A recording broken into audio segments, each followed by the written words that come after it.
Shall I prepare an engagement ring for you, or is there no need for it? Alfred appeared beside Edgar at the front door. He stood with his hands behind his back, watching Alisandre leave in her carriage. Prepare the ring for tomorrow morning. We will be visiting the Barretts. Edgar left the doorway once the carriage was almost out of his property. Make sure no one speaks of seeing her here before then.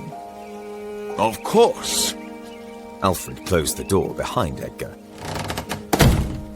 Should I also be the one to prepare the gifts for her family? Cigars from my collection for the father, some kind of jewelry for the mother and daughter, and paint for Alisandre. Lots of it.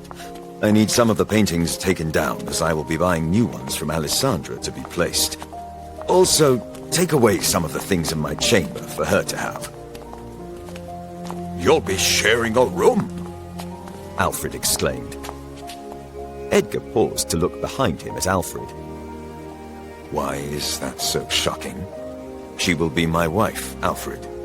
Aren't you the one who taught me to follow tradition? Young master, nowhere in the tradition I have mentioned includes this type of situation. Did the young lady agree to sleep with you? I hope you mentioned that to her first.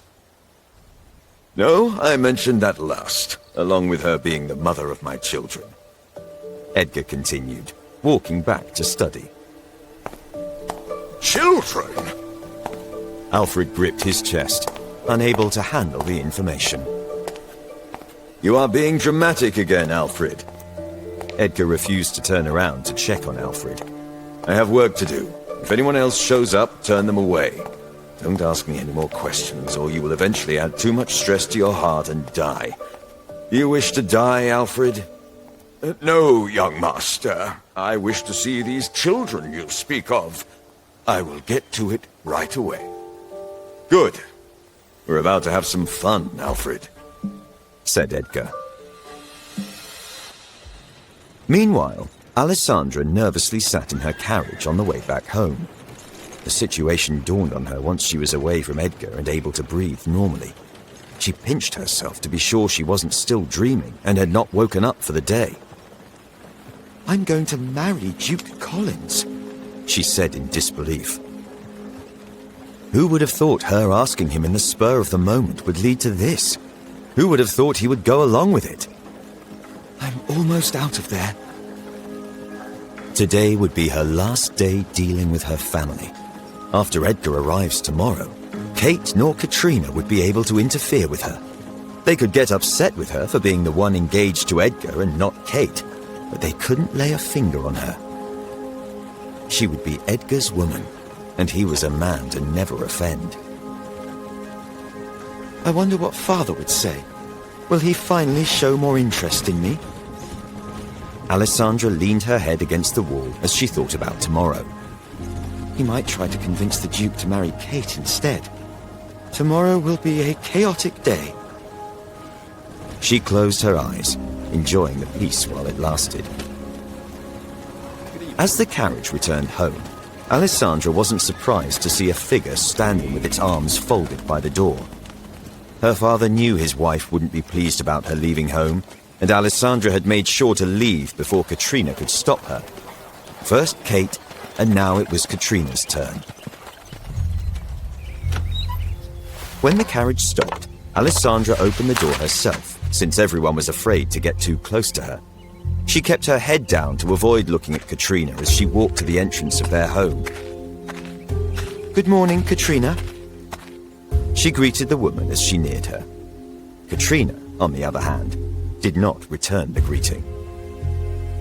Your father must have lost his mind to allow you to leave home. Do the two of you wish to sully this house even more? What would others say if they were to learn that you were riding around amongst them? I did not leave the carriage, Mother. Do not call me that. How many times must I tell you that I am not your mother? Your own mother ran away and left you here to be raised by your father. I'm not going to do her job for her. Neither you nor your father seems to realize what I have to put up with a person like you. I made it clear you should not be seen.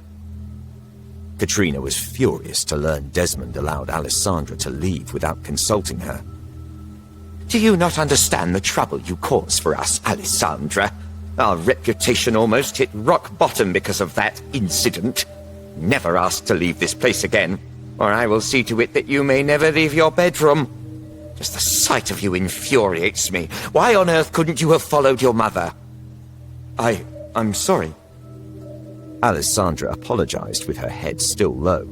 Get back to your room. Your presence drains my mood, and I'm tired of seeing those masks. I cannot wait for the day you shall no longer be here. I hope you enjoyed your day out, since it will never happen again. Ridiculous. Katrina muttered, turning her back on Alisandre to leave. Alisandre touched her mask, making sure it was still in place. She speaks as if they weren't a part of why I wear it. One of the things Alisandre hated was how she had to act timid around her family. She found it best to pretend to be that way and take their scolding, but having to be that way was irritating. The second thing she hated was Katrina's need to constantly bring up her mother who ran away from her marriage. Katrina was speaking based on what her husband wanted her to hear, and not the entire truth. It'll all be over soon, Alisandre said to cheer herself up. It was unfortunate the day might go by slowly, now that she really wanted tomorrow to come quickly. A lot could happen before it was time for Edgar to visit her home. Stay out of sight. It was the best thing to do in order to avoid more accidents happening. Edgar might have already picked up someone who had hurt her hand, but Alisandre did not want to involve him in her family affairs and drama. She was well aware he could punish Kate for her, but she did not wish for that to happen. Alisandre wanted to give her family the life they have dreamed about, a life without her in it. Involving Edgar in it would only cause too many problems. It was best to cut ties with her family peacefully, as she did not hold a grudge for the way she had been treated. Alisandre hurried back to her room to avoid running back into Katrina or meeting Kate again.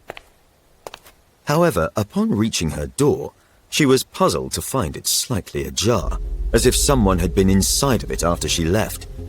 It could have been Katrina confirming that her father allowed her to leave. That was what Alisandre hoped, but her anxiety increased seeing Kate standing by her window. Kate? She called out to her sister. Oh, you're back already? In time to witness the fun? My mother said we were not allowed to have pets. Imagine my surprise when I saw this little creature in here.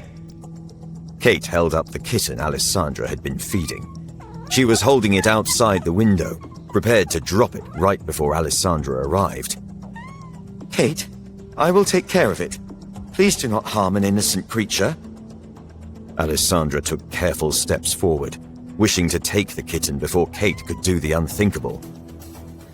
You irritate me, Alisandre. Father was mad at me for what happened this morning and for not being able to talk to the Duke last night. It's all your fault, Alisandre. Remember that.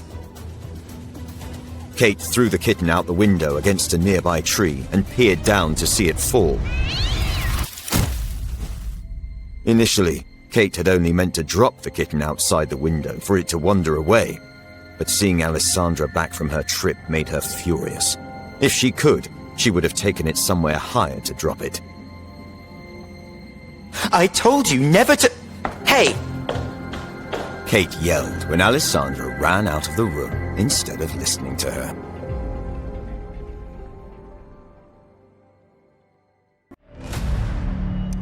To find out what happens next, watch the hit series His Cursed Queen, only on the Pocket FM app. Install the Pocket FM app within the next 30 seconds to download 27 free episodes before this offer disappears.